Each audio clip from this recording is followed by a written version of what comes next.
여러분 안녕하십니까? 지금 현재 백대현 재판부가 한바탕 난리가 났으며 시민 76,586명, 윤석열 대통령 재판 연기 요청서, 유엔, 국제 엠네스티 제출. 이번 소식의 핵심은 과연 무엇이겠습니까? 정성산TV 좋아요, 구독, 알림은 큰 힘이 되겠습니다. 드디어 윤석열 대통령 재판, 유엔까지 향후 백대현 재판부 충격 상황 예고돼 윤석열 대통령 형사 재판에 대해 헌법과 형사소송법의 기본 원칙이 제대로 지켜지지 않고 있다는 시민들의 의견서가 법원과 유엔 특별 보고관 등에 제출됐습니다. 지난 2025년 12월 24일 자유공정법치시민연대는 시민 76,586명의 연대 서명을 모아 윤석열 대통령 형사재판 절차의 공정성과 방어권 보장에 대한 우려를 담은 시민 의견서를 서울중앙지방법원에 제출했다고 밝혔습니다. 또한 같은 의견서는 유엔 인권 최고 대표 사무소와 국제 엠네스티에도 전달이 됐으며 유엔 특별 보고관 접수 절차도 별도로 진행됐다라고 밝혔습니다.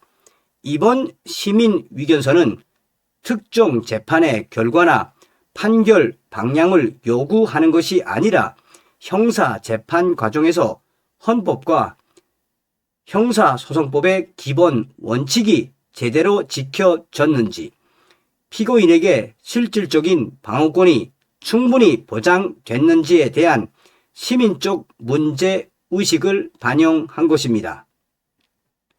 윤석열 대통령 관련 형사재판에서는 대규모 기록이 단기간에 제출되었고 이에 대해 피고인 측이 충분히 검토할 시간이 보장됐는지에 대한 우려가 시민사회 전반에서 제기돼 왔습니다. 서울중앙지방법원이 2026년 1월 16일을 선고 기일로 지정한 데 대해 시민들은 재판부가 절차적 공정성과 방어권 보장 여부를 다시 숙고해 줄 것을 요청했습니다. 그러면 윤석열 대통령의 재판, 유엔과 국제 엠네스티까지 가게 된 결정적인 이유는 무엇일까요? 이것은 단순히 윤석열 대통령 개인의 문제가 아닙니다. 이번 사건의 본질은 단 하나입니다. 대한민국 사법 절차가 무너졌다라는 것, 또한 헌법과 국제 기준에 맞게 작동하고 있는지에 대한 핵심 부분입니다. 2025년 12월 24일 시민 76,586명이 연대 서명한 의견서가 서울중앙지법과 유엔 인권 최고 대표 사무소, 국제 엠네스티, 유엔 특별 보고관 등에 공식 전달이 됐습니다. 여기서 중요한 포인트는 윤석열 대통령의 판결을 바꿔달라는 요구가 아닙니다. 무죄, 유죄를 주장하는 것도 아닙니다. 유엔과 국제 엠네스티, 유엔 특별 보고관에 제출된 그 핵심 사항은 절차가 헌법과 형사소송법 원칙에 맞게 지켜지고 있는가, 윤석열 피고인의 방어권이 실질적으로 보장됐는가, 이 두 가지가 핵심입니다. 법치국가에서 가장 위험한 순간은 바로 결과를 위해 절차를 희생할 때입니다. 다시 쉽게 말하면 지금 대한민국의 사법부가 무너져 있는 부분에 관해 유엔과 국제 엠네스티에서 이것을 판단을 해달라고 보낸 것입니다. 유죄든 무죄든 절차가 무너지면 그 순간부터 국가는 법치 국가가 아니라 권력 국가가 됩니다.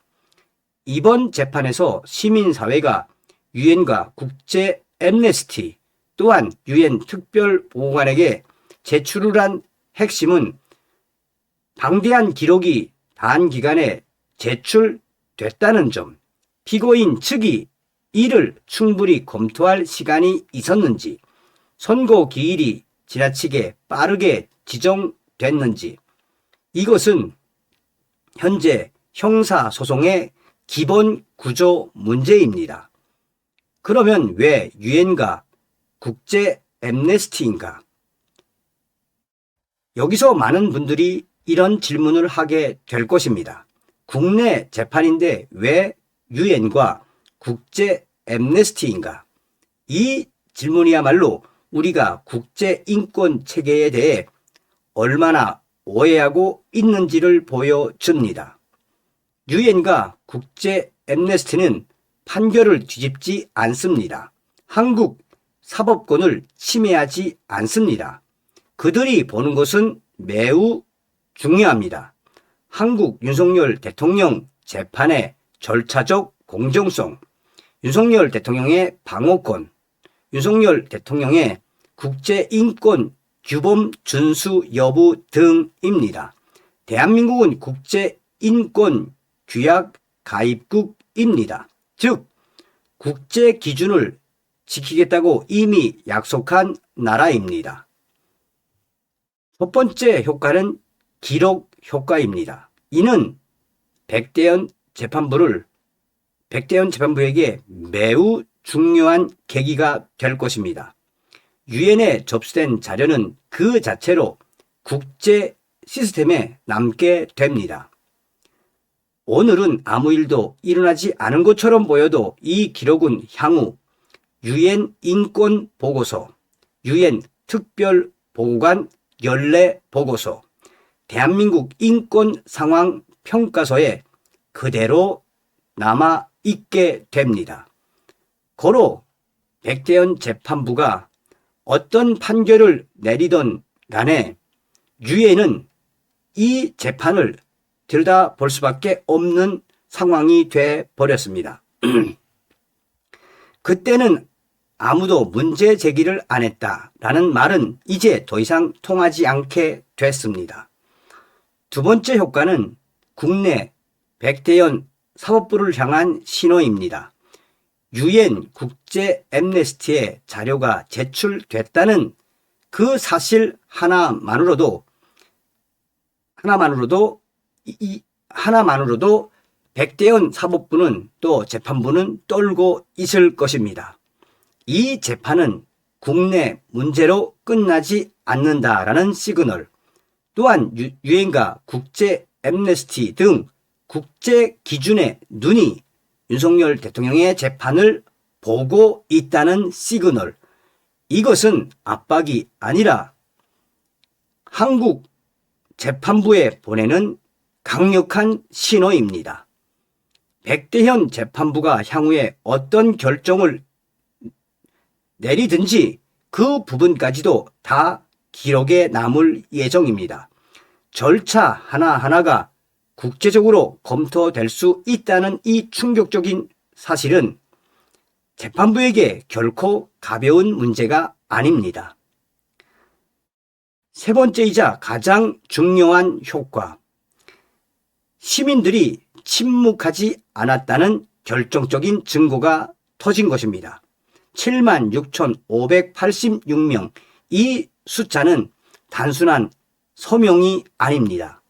윤석열 대통령의 재판을 권력 대 권력의 싸움으로 보지 않는다. 헌법 원칙의 문제로 본다라는 것입니다. 이 메시지가 국내와 해외에 동시에 전달된 것입니다. 일부에서는 이렇게 말합니다. 윤석열 대통령 관련된 재판 그 부분을 유엔과 국제 엠네스티까지 제출한 것에 대해 국가 망신이다. 백대현 재판부와 사법부 흔들기다. 하지만 그렇지가 않습니다. 절차를 지키자고 말하는 게 어떻게 국가를 흔드는 것입니까? 오히려 정반대입니다. 절차를 지키는 나라만이 국제사회에서 신뢰를 얻을 수 있습니다.